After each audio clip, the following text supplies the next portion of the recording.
大家好，看到我手上这台笔记本电脑，这台电脑足足陪了我6年的时间了。这台电脑现在已经被我摔成，反正摔个稀巴烂了，这个角裂了，还有里边的芯片被我挣脱出来了。现在这台笔记本是不能开机的状态，有时候也能开机哦。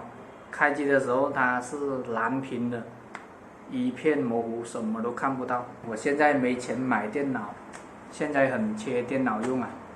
改天我就带他去看一下病，看他究竟得了什么病。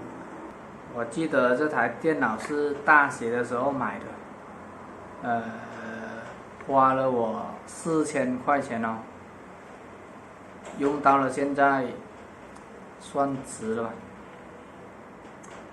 之前一直拿它打游戏，打打就卡。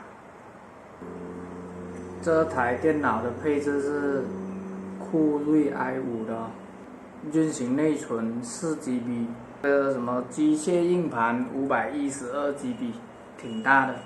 但是那个固态硬盘太小了，只有32GB， 用起来也是非常的卡。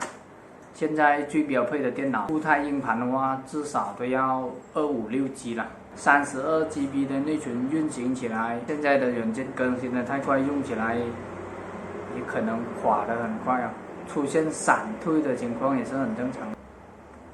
行了，今天的视频就到这里，我们先拿这台电脑去看病，看完是什么病，如果不能治的话，我就亲自给他治。下期再见。